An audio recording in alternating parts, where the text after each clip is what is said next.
Hi everyone, this is Brad with W3 Total Cache, and today we're going to take a look at database caching.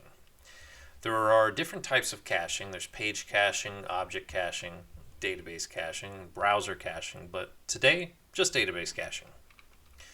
Now, you're going to have to understand some fundamentals of databases and querying the database in order to understand the rest of this video.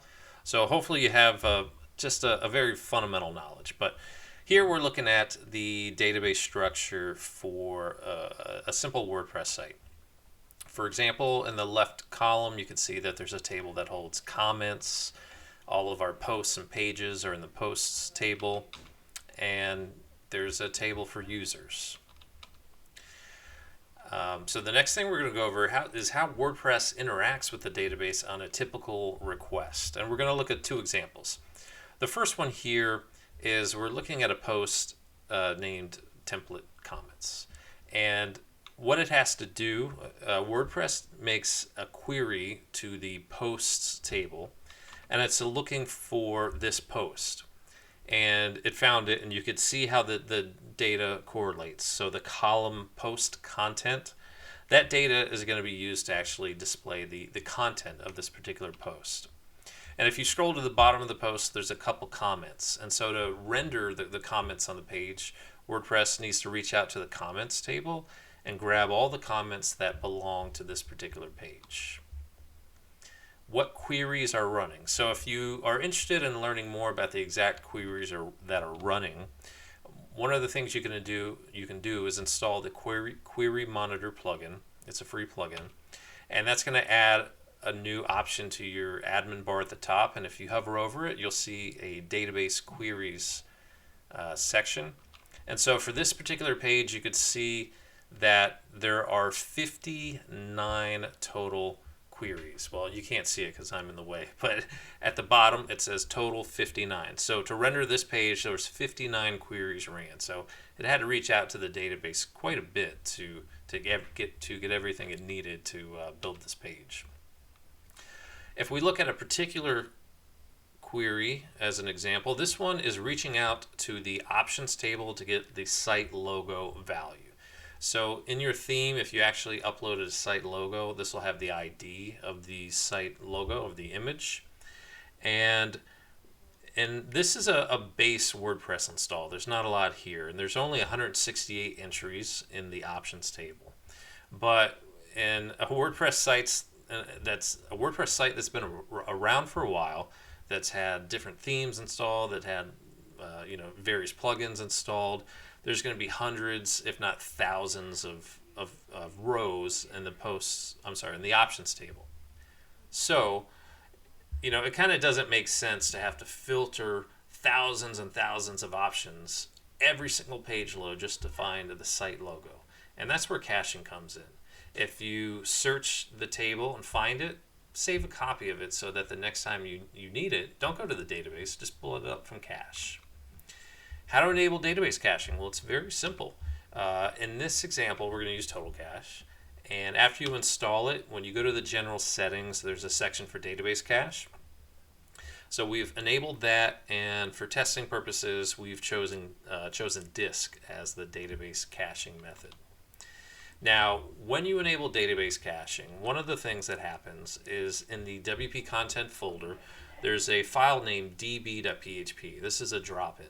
And drop-ins are files that plugin authors can literally drop in, and that's going to allow them to take control of that particular item. So in this case, we have a database drop-in. So Total Cache is taking over how WordPress interacts with the database. And if you actually open the file, you can see there's a header, there's a comment on the top, W3 Total Cache database module. So you can see it's a Total Cache file. Now, the very first visit to a page, nothing will have been cached. But if you look at if you use the elements and you look at the markup of the page, you'll see that it says there was a total of 55 queries, but none of them were cached. But when you refresh, now when it's trying to run those 55 queries, it will have seen cache files. So in this case, there's 52 cached files that were used. What do cache files look like? So this is more advanced, but if you're interested in the cache folder, there's another folder named DB, and you can see it's separated into additional folders like comments and options and so forth. And if you drill down into one of those folders, you'll see different hash files. So you can see this file that starts with 5b6, etc. .php. If you open that file up, you'll see serialized data. Now this may not look like much, it may not make much sense, but if you copy the data, there's different tools online that you can use to unserialize the data. But in this tool called unserialize, paste the data in, click unserialized, and it'll display the data for you. So this is an example of a cached query.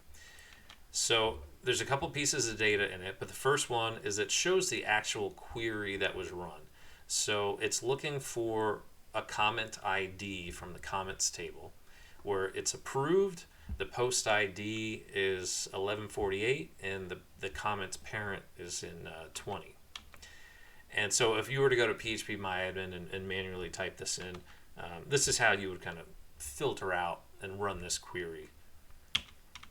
Another piece of data it shows is the results. So in this case, it only found one comment that was approved, it belonged to post 1148, and it was its parent was 20. And this is that particular comment. So that's it in a nutshell.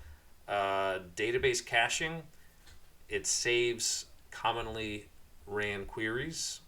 It saves the results to cache. So instead of having to reach out to the database, which could be fairly large in some cases, and filter through hundreds and thousands of tables, it'll do it once, and then it'll save a copy of that, so the next time it has to query it, it'll come back a lot faster and speed up your site. So I hope this was helpful, and be on the lookout for another video where we go a little bit deeper into database caching. But until then, thanks for watching.